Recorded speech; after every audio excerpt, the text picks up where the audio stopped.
안녕하세요. 하루필수 말씀 충전 하필큐티 조종환입니다. 오늘 함께 나눌 하나님 말씀은 데살로니가 후서 2장 1절에서 17절까지 말씀입니다. 형제자매 여러분, 우리 주 예수 그리스도께서 다시 오시는 일과 우리가 그분 앞에 모이는 일을 두고 여러분에게 간청합니다. 여러분은 영이나 말이나 우리에게서 받았다고 하는 편지에 속아서 주님의 날이 벌써 왔다고 생각하게 되어 마음이 쉽게 흔들리거나 당황하는 일이 없도록 하십시오 라고 이렇게 이야기합니다. 우리가 어제 함께 살펴본 것처럼 1장에서는 박해로 인하여서 이 성도들이 지금 우리의 아픔과 고통에 대해서 하나님께서 신원하실 것인가, 이 고통에 하나님께서 침묵하고 계시기만 하실 것인가, 종말의 때는 오는가 하는 그런 어려움에 놓여져 있는 성도들에 대한 이야기를 나누는 것이었다면, 오늘 이 본문에서는 내부적인 문제가 생겼다는 걸 우리가 알 수가 있어요. 그것은 뭐냐면 누군가에게 편지를 받았는데 지금 주님의 날이 벌써 왔다라고 생각하게 만드는 그런 편지였다는 거죠. 이게 왜 문제가 되냐면 이제 3장에서도 연결이 되는 문제가 될 텐데, 주님의 날이 이미 왔다면 굳이 일할 필요가 없을 거예요. 그리고 굳이 일할 필요가 없었다는 것은 그들 스스로 이제 게으르게 되어서, 이 게으른 사람들이 많아지면 그들을 형제로서 책임져 주어야 하는 주변의 동료 그리스도인들이 훨씬 더 과중한 일들과 어려움들을 겪게 되었으리라는 걸 우리가 생각을 해볼 수 있죠. 그것이 사도 바울이 생각했을 때에 전혀 그리스도의 본을 받들어서 그 사랑을 확장시키는 데에 도움이 되지 않을 뿐더러 그것이 옳지 않다라고 하는 이야기를 들려주게 되는 거예요. 그러니까 이런 지금 사실상 이제 총체적인 문제였던 것처럼 보이는데, 이 외부적인 박해와 지금 곧 예수님께서 오신다라고 하는 이런 종말론, 잘못된 종말론의 이야기들, 그리고 그로 인해서 생겨난 어떤 실제적인 삶의 문제들, 이런 것들이 지금 종합적으로 드러나고 있는 걸 우리가 보게 됩니다. 이렇게 주님의 날이 벌써 왔다라고 생각하는 근거가 있을 텐데, 여러분은 아무에게도 어떤 방식으로도 속아 넘어가지 마십시오. 그날이 오기 전에 먼저 믿음을 배신하는 일이 생기고, 그러니까 이제 배교에 대한 이야기죠. 그리고 불법자 곧 멸망의 자식이 나타날 것입니다 라고 이야기를 하고 있어요. 이 당시의 상황을 생각을 해야 되는데, 이 로마의 박해로 인하여서 믿음을 지키기 힘든 사람들이 배교하는 일들이 굉장히 많이 있었던 것은 이제 우리가 쉽게 살펴볼 수 있고 생각을 해볼 수 있는 일들인데, 이 불법자 곧 멸망의 자식이 나타나는 것은 과연 무슨 일이냐라고 우리가 생각을 해볼 수 있죠. 이 불법자 곧 멸망의 자식이 하는 일이 뭐냐면, 신이라고 불리는 모든 것이나 예배의 대상이 되는 모든 것에 대항하고 그들 위로 자기를 높이는 자인데, 하나님의 성전에 앉아서 자기가 하나님이라고 주장할 것이다 라고 그렇게 이야기를 하고 있습니다. 그러니까 자신이 하나님을 대리하는 자로 드러낸다라고 하는 것이고, 그가 바로 불법자이고 멸망의 자식이라고 하는 겁니다. 이게 이제 적그리스도인 것인데, 우리가 이 적그리스도가 과연 그러면 누구인가 하는 그런 질문을 나올 수밖에 없고, 이 문제에 대해서는 다양한 해석의 시도를 했던 것이 사실입니다. 근데 우리가 이제 이 본문에서 생각을 해야 하는 것은, 그 당시의 사람들이 이 본문을 어떻게 받아들였고, 그 당시의 사람들이 이 배교와 또 배교를 낳게 만드는 멸망의 자식을 누구라고 생각했느냐 하는 거예요. 우리는 이 성전에 세워지는 이 불법자의 모양이 세워지는 것을 여러 기록들을 통해서 우리가 생각을 해보고 발견을 할 수가 있습니다. 우선 이제 가장 유명한 사람이 에피파네스 안티오쿠스 4세이고, 이 그리스 왕이었던 이 에피파네스 안티오쿠스 4세가 번제단 위에 제우스 신상을 만들고 거기에 돼지 피로 제사를 드리게 했다라고 하는 것은 굉장히 유명한 이야기이죠. 그리고 이것을 통하여서 이제 마카비 혁명으로 이어지는 이스라엘의 역사에서 굉장히 중요한 이야기입니다. 성전에 이런 불법자의 상이 세워지는 것은 한두 번 있었던 일은 아니란 거예요. 그리고 폼페이오스라고 하는 그 장군이 주전 63년에 지성소에 침입을 해서 이런 똑같은 행위들을 하려고 했고, 지금 이 본문이 기록되던 당시에서 가장 가까운 황제는 칼리굴라라고 하는 황제인데, 이 칼리굴라는 성전에서 이제 자신의 동상을 설치하려고 했다라고 하는, 그것을 이제 거부하는 유대인들의 반란과 봉기가 있었다는 그런 기록들이 있기도 해요. 그리고 이제 최후에 아마도 예수님께서 이야기하시는 이야기의 완성이었을 텐데, 주후 70년에 로마 장군 티투스에 의해서 예루살렘이 완전히 파괴되었을 때에, 그때에도 마찬가지로 성전이 유린되는 것을 이스라엘 사람들은 경험을 했습니다. 그렇게 지금 이 불법자 곧 멸망의 자식이 예배의 대상이 되려고 하고 예배의 자리를 찬탈하려고 하는 시도는 이스라엘 역사에서 무수히 많이 등장을 했고 예를 찾아볼 수 있다는 거예요. 그런데 이것을 그러면은 이 당시의 사람들은 그렇게 적용을 했을 텐데, 그러면 지금 우리는 어떻게 적용을 해야 되느냐 하는 문제가 생기겠죠. 분명히 어떤 배도와 이 멸망의 자식이 등장하는 사건이 일어나는 것은 사실이겠지만, 우리의 역사 속에서 핸들릭슨이라고 하는 사람이 이야기했던 것처럼 반복적으로 여러 번에 걸쳐서 성취되는 것으로 이해하는 것도 나쁘지 않은 것 같습니다.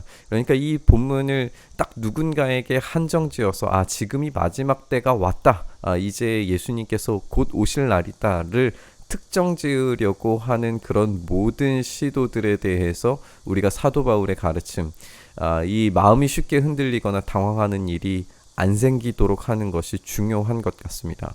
지금 사실 우리 시대에도 이런 시도들이 얼마나 많았는지 모르겠어요.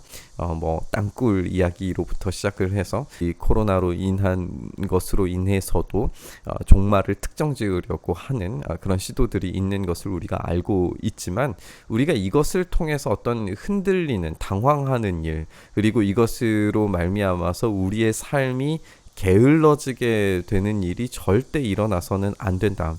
우리의 일상을 지켜서 그 일상의 경건을 지키는데 최선을 다해야 된다라고 하는 사도 바울의 가르침은 지금도 여전히 시의적절하고 매우 중요한 문제라고 생각을 해볼 수가 있는 것 같습니다. 내가 여러분과 함께 있을 때에 이런 일을 여러분에게 거듭 말했다는 것을 기억하지 못합니까? 여러분이 아는 대로 그자가 지금 억제를 당하고 있지만 그의 때가 오면 나타날 것입니다. 지금 억제를 당하고 있다라고 하는 것은 우리가 이제 쉽게 생각을 할 때에 지금 예배의 대상이 되는 모든 것에 대항하고 자기가 하나님이라고 이야기하는 것은 당시 이 데살로니가 편지를 받고 있는 사람들에게는 명백하게 황제입니다. 황제는 자기를 숭배하라고 했고 자기가 신의 아들이라고 이야기했기 때문에 그 경배를 받기 합당한, 자신이 로마의 평화를 가져다 주는 그런 신적 존재라고, 굉장히 중요한 통치의 체제 수단이고 세계관이었어요. 그렇기 때문에 이런 황제 숭배 가운데에서 벌어지는 수많은 박해와 배교와 그리고 이런 이단들의 득세들은 사도 바울이 예상했던 바입니다. 그런데 이 사도 바울이 이야기하는 건 뭐냐면 지금 억제를 당하고 있다라고 하는 거예요. 그러니까 지금 황제 숭배로 인하여서 생겨나는 수많은 어떤 어려움들이 교회가 봉착하고 있지만, 그럼에도 불구하고 여전히 선한 하나님의 보호하심 아래에서 성도들이 그 믿음을 유지시킬 수 있는 방편들을 계속해서 제공하신다는 거예요. 근데 그때가 오면, 마지막 날이 오면 분명히 이 주님을 대적하는 완전한 마지막 날이 오게 되리라고 하는 걸 이야기하고 있는 거죠. 불법의 비밀이 벌써 작동하고 있습니다. 다만 억제하시는 분이 물러나실 때까지는 그것을 억제하실 것입니다. 그러니까 우리가 요한계시록에서 나오는 어떤 그런 시간적인 순서들을 우리가 생각하는 것이 아니라 우리가 예수님께서 이미 부활하셨고 다시 오시는 그때까지를 우리가 종말이라고 다 묶어서 생각해야 되는 것이라면, 오늘 여기에서 불법의 비밀이 작동하고 있다는 것은 이미 예수님께서 이것들을 허용하고 계시고 이것들을 그냥 내버려 두시는 것이 아니라 지금도 조절하고 계시며 어느 순간 우리 하나님께서 계획하신 그 시점이 왔을 때에 모든 것을 원상복귀시킬 수 있는 능력이 있으신 분이시라는 사실을 우리가 알 수 있습니다. 이런 불법의 비밀이 작동하고 있지만 우리는 두려워해야 할 필요가 없다라고 하는 거죠. 그때 불법자가 나타날 터인데 주 예수께서 그 입김으로 그를 죽이실 것이고 그 오시는 광경에 광채로 그를 멸하실 것입니다. 그렇기 때문에 이 불법의 이 미스터리, 이 비밀이 제 아무리 거세게 작동한다고 하더라도 성도는 흔들릴 필요가 없습니다. 그 불법자의 나타남은 사탄의 작용에 따른 것인데 그는 온갖 능력과 표징과 거짓 이적을 행하고 온갖 불의한 속임수로 멸망을 받을 자들을 속일 것입니다. 그러니까 이런 지금 사탄의 세력들이 작동하는 것은 그 시대뿐만 아니라 지금도 여전히 이런 사탄의 세력들의 일함이 지속되고 있고 여전히 이 불법의 비밀들이 작동하고 있다는 걸 우리가 놓쳐서는 안 됩니다. 우리는 이 시대의 부조리들과 이 시대의 악인들이 암약하는 그리고 활동하는 그 모든 이야기들을 우리가 알고 있습니다. 이것은 분명히 사탄의 세력이고 사탄이 일하고 있는 중입니다.